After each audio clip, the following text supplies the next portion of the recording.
What is going on, everyone? My name is Andy. Welcome back to another World Cup 2022 fantasy video, and in this one it's going to be a first look at my wildcard for Matchday 2. Now, I know there's been a whole bunch of issues with this game, which some of them have been fixed, some of them they're working on, but as far as I know, the wildcard should still work like I described before the tournament started, in that I can have a completely new team for Matchday 2, and then once all the players are locked just before Matchday 2 ends, I can transfer them all out and have a completely fresh team for Matchday 3 as well. So that is my plan, and I'm going to go through what the first draft for Matchday 2 looks like now.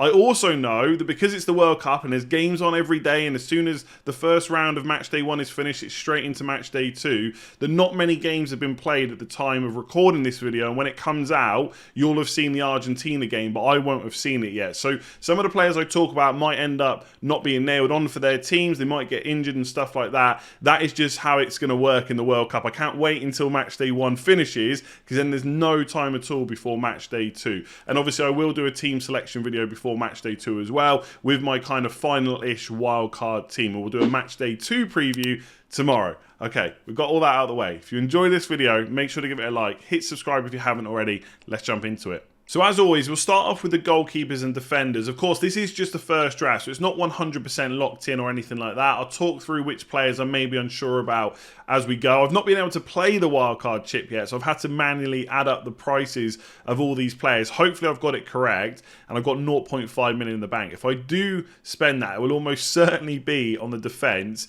because apart from Meunier on the bench, because Belgium play a little bit later in Matchday 1, they've got Morocco. No other goalkeeper or defender costs more than 4.5. So I'll come on to that in a minute. One strategy I'm also doing, because obviously I'll have a fresh team for Matchday 3, is ignoring some of the fixtures where top teams play against each other.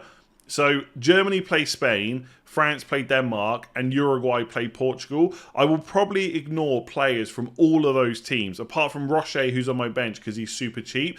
Now, that's not to say that can't change, because at the time of recording, I've not seen any of those teams play yet. It might be that there's someone so cheap I've got to put them in, or someone that plays just so well that I think they can do okay, even though they're playing against another good team. But as it stands, apart from Rocher, I've got no one from those teams. So let's see if that kind of stays by the time we get to the Matchday 2 deadline.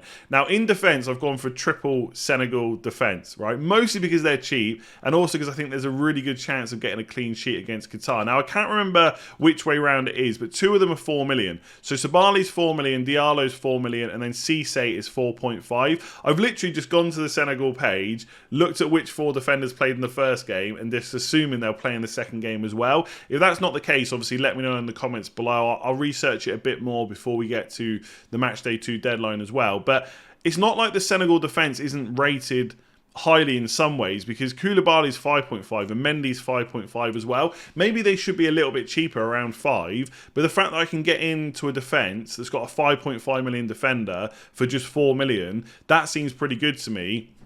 And from the matches we've seen so far, I didn't think Qatar were that good whatsoever. Some of that is because Ecuador are just a good team, but I think a lot of it was because Qatar were poor. And I know that Senegal conceded twice to Netherlands, but Netherlands is probably the best team in that group. So they've already got the hardest fixture out of the way, and I only need them for Matchday 2, because I'm going to swap them all out for Matchday 3. So I don't think a triple up is that bad, but what I will say is, when you look at those goalkeepers, so I've got the Ecuador goalie playing against Netherlands, I've got Rocher for Uruguay playing against Portugal. That's not ideal. So I could spend that 0.5 on one of the goalkeepers to go to a 4.5, or I think it's Cisse's 4.5. I keep forgetting. If Sosa looks like an option for Croatia, they've got Canada in Matchday 2. I could actually take more money out of the defence and go for a 3.5 million defender as well. And then I'd have 1.5 to spend on my goalkeepers, and that might be the best place to look to upgrade. But I think for now, I'm kind of okay with the Senegal defence, because it unlocks a lot of premium-ish players in my attack. I do actually have 2 cheap midfielders as well. So in some ways, the team doesn't look great, but there's also a lot of decent players in the forward line and in midfield too. So I'll come on to that in a minute. Just to cover off the other positions, so I've got Telles for, against Switzerland, obviously for Brazil. When I looked at the odds for clean sheets in Matchday 2, Brazil are up there as one of the better teams. Obviously, they're the favourites for the World Cup, so they're always going to be favourites for each game. But if he plays, he's only 4.5. That's not guaranteed. They could play Sandro instead, I think. I don't think there's any other options for left back. Maybe there is, but he's not guaranteed to play. But if he does, that seems like a pretty good price for a Brazilian defender. So I'll keep an eye on that. If not, he's someone that I might have to look to move on. I've got that 0.5. So if I don't use it on a goalkeeper, I could go for an England defender, for example, Trippier or Shaw. Let's see how things go over the next few days when we see the rest of the teams play.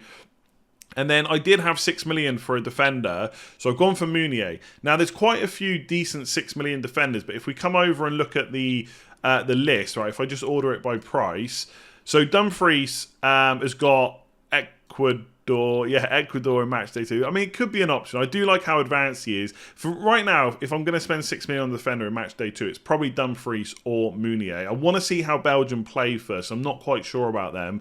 Koundé, I'm just probably not going to spend. They got Denmark. Lisandro Martinez, again, I'm recording this before the Argentina game, but apparently he's not starting. I'm not going to go for Van Dijk over Dumfries. And then Cancelo's obviously got that game against Uruguay. So I feel like maybe Alba could be okay, but he's got Germany. So I've got him for Matchday 1. I don't want him for Matchday 2.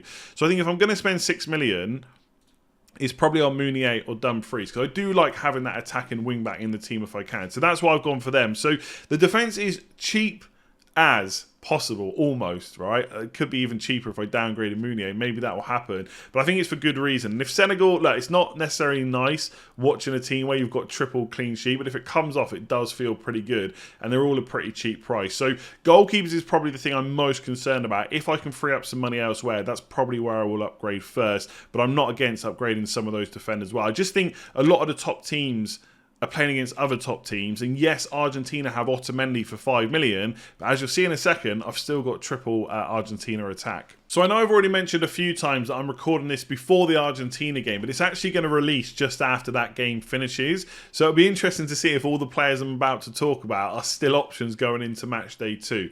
So as you can see, I've got Di Maria playing in my kind of 3-4-3 formation, and I've got Rodrigo de Paul on the bench. I still think for 5 million, from what we've seen so far, there's probably not too many better options for midfielders. There is Kazri for Tunisia, who's playing against Australia, but as you can see, I've got him in my team as well. So I've really gone cheap in a lot of positions. We'll see over the next couple of days if there's any other 5 million or below midfielders that kind of might be options instead. And if there are, I might drop the pool so that I can go for Otamendi in defence. Because for 5 million, that seems like quite a bit of a bargain for an Argentina team that are right up there in terms of clean sheet odds. But for now, I've got De Paul and Di Maria. Because I think even if Mexico is a tougher game than Saudi Arabia, Argentina are still strong favourites for that. And when you look at midfielders for 8.5 or below, like you've got Pedri, De Jong, Foden, who didn't even play, Antony, who's probably not going to play, Valverde could be okay, but he plays against Portugal, Asensio, and then you've got Di Maria there, Modric, maybe against Canada, could be an option. There's not a huge amount of standouts for that price or below, and I think like a lot of people, we all think that, you know, Argentina are probably going to get really deep into this tournament, you know, semi-finals, maybe even the final, who knows, and I think Di Maria against Mexico just looks like a really good option. I've also gone for Saka against the USA. Now, I did talk about maybe going for an England player on my Matchday 1 team. I was talking about Foden. There was rumours that he was going to play. But as happened during the Euros, the England team leaked quite a long time before, I think it was like almost 24 hours before the game was at, maybe not quite 24 hours, it was the night before. So they played at 1 PM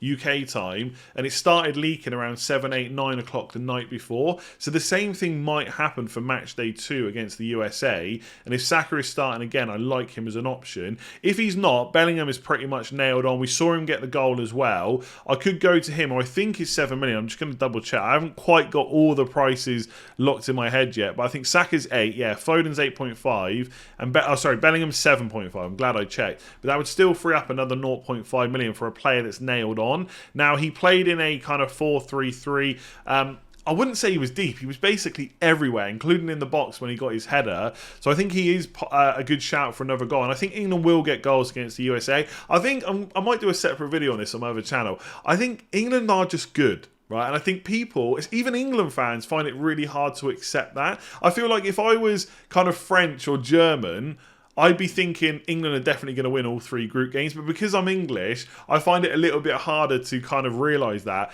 But England are just quite good. And I'm not saying that just because they put 6 past Iran. But a lot of people were saying that Iran would be difficult to break down. It just wasn't the case. And I think USA played well in the first half against Wales. I don't know if they were poor in the second half or Wales were just better, but it wasn't great. And I can just see them causing England some problems because they press quite high. But I think against England, they're going to probably play quite deep. And we saw England against Iran. They've got the ability to unlock those teams. So there could be goals in this. It just depends who's going to get them, right? It could be Bellingham, could be Kane, could be Sterling.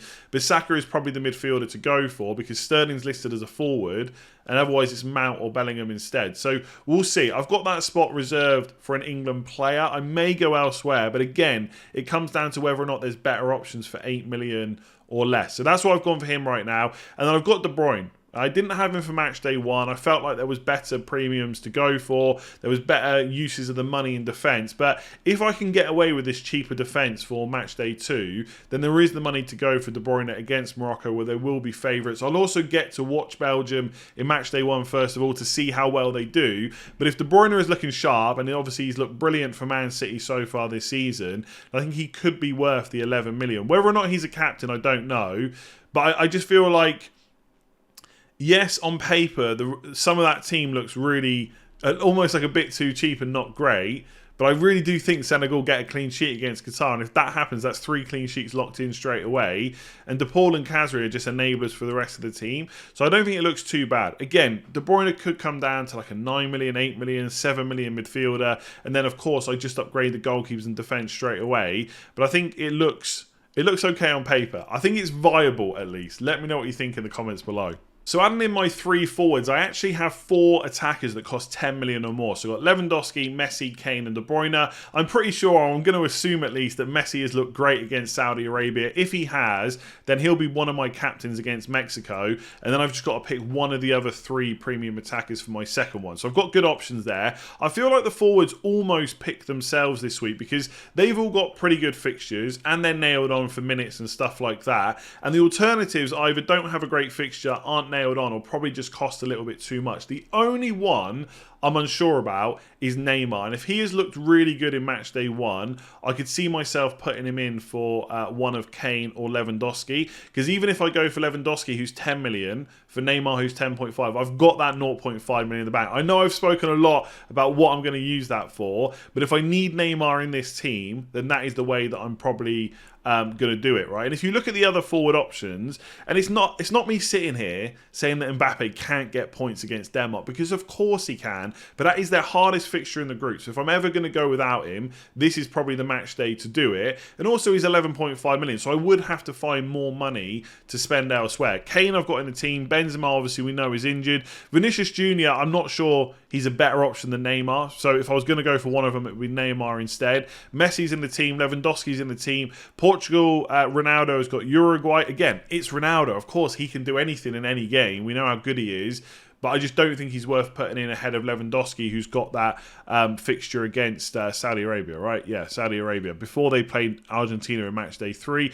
Muller is just not someone I'm going to go for. And Nkunku's not in. Gnabry, like, they're just not players that I want to put in ahead of any of the 3 I've got. There are definitely going to be cheaper options I could consider. I think Serbia have got a good fixture in match day 2. They've got Cameroon, right? So Vlahovic maybe for 8.5. But if I've got the money to spend, then I definitely prefer these 3 forwards instead. So if I'm looking at this draft and thinking how will it change for match day 2 by the time we get to the deadline, it's got to be thoughts around how to get more money. It's not necessarily into defence alone, because I think that Senegal fixture is very good and the prices are decent for those defenders, but goalkeepers in particular I kind of want to change. I'm okay with DePaul and Khazri, who've got good fixtures and they're very cheap, and obviously we've got subs. Right, so if Khazri doesn't perform, I can bring on Tellez or Mounier, right, who've got good fixtures. And I'm hopeful that the rest of the team will do okay, apart from the goalkeepers. So let me know down in the comments below what you think of that team. Do you absolutely hate the fact that I've gone super cheap in defence? Are there good defenders around the 5 to 6 million price that you think are worth inclusion, apart from Mounier? Maybe you just don't like Mounier either. Do let me know in the comments below. I'll do a match day 2 preview tomorrow, so I'll ask for questions on Twitter later on today. I'll do a team selection video the day after that as well, which I think is Thursday. I'm losing track of the days, and obviously then we'll do it all again for match day 3. So if you've enjoyed that video, give it a like, hit subscribe if you haven't already, and I'll catch you again soon.